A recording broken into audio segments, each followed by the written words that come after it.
Assalamualaikum warahmatullahi wabarakatuh. Perkenalkan, nama saya Syahrul Ramadan, NPM 191 0101014. Di sini saya akan memaparkan hasil praktikum oceanografi.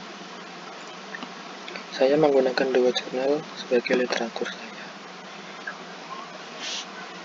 Pokok pembahasan yang akan saya jelaskan yaitu yang pertama kecepatan arus, kemudian kecerahan, kemudian suhu, salinitas, pH, dan gelombang. Kecepatan arus.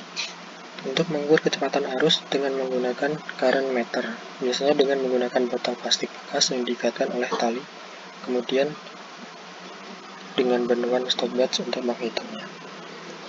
Cara pengukuran: isi botol dengan air secukupnya sebagai pemberat, lalu ikat dengan tali sepanjang 5 meter, lalu jatuhkan ke dalam air laut dan amati laju arus. Lalu hitung menggunakan stopwatch hingga tali habis dan terbenang lurus. Lalu catat waktu dan hitung kecepatan arusnya. Pengaruh kecepatan arus terhadap kualitas perairan.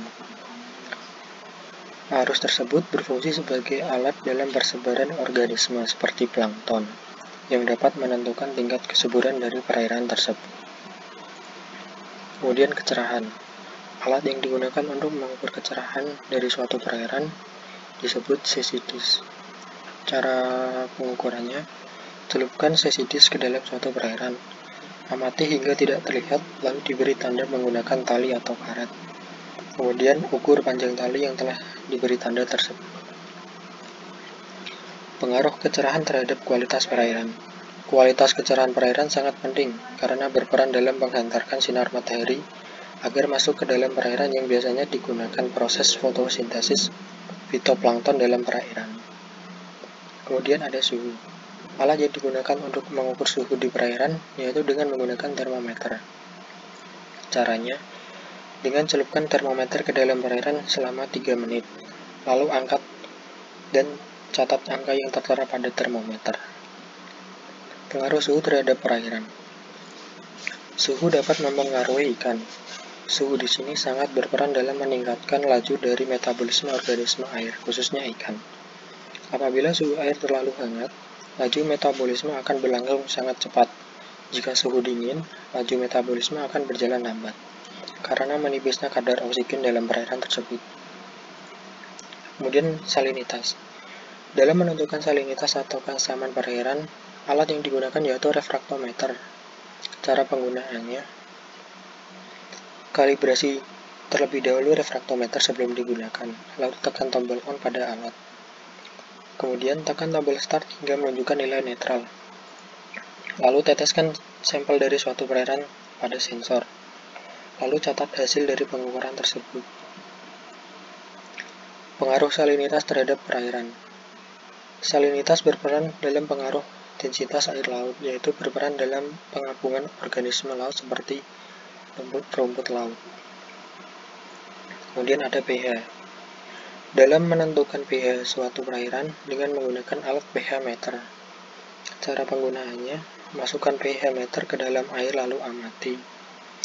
Tunggu hingga pada monitor pH meter menunjukkan angka. Kemudian catat angka tersebut. Pengaruh pH terhadap perairan. pH perairan yang normal berkisar 7-8,5. Nilai pH sendiri sangat mempengaruhi proses biokimiawi perairan, seperti proses nitrifikasi yang terjadi pada pH yang rendah. Kemudian, pada pH yang tinggi juga akan mempengaruhi produktivitas primer perairan, contohnya fitoplankton.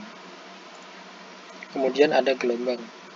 Pengukuran tinggi gelombang dengan menggunakan tiang skala dan alat bantu stopwatch dan kompas sebagai arah mata angin. Cara pengukurannya dilakukan dengan menancapkan tiang skala ke dalam air. Kemudian ukur selisih puncak dan lembah gelombang yang dihitung sebagai tinggi gelombang. Lalu catat hasil pengamatan tersebut. Pengaruh gelombang terhadap perairan. Gelombang sangat berpengaruh dalam bentos suatu perairan, yaitu dengan memberikan suplai oksigen terlarut pada suatu perairan tersebut untuk meningkatkan kualitas dari perairan tersebut. Kemudian, hubungan antara keenam topik yang telah saya jelaskan, yaitu ada hubungan suhu dengan salinitas. Suhu akan memengaruhi kadar salinitas dalam perairan tersebut. Begitu juga tekanan yang mempengaruhi pada keduanya.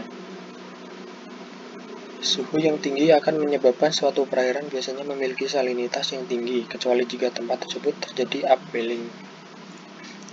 Dari keenam topik tersebut, sangat memengaruhi dari kualitas suatu perairan. Dalam suatu perairan, kualitas perairan sangat berpengaruh dalam kelangsungan hidup dari organisme yang hidup di dalamnya. Sekian presentasi atau pemaparan dari saya tentang praktikum oceanografi.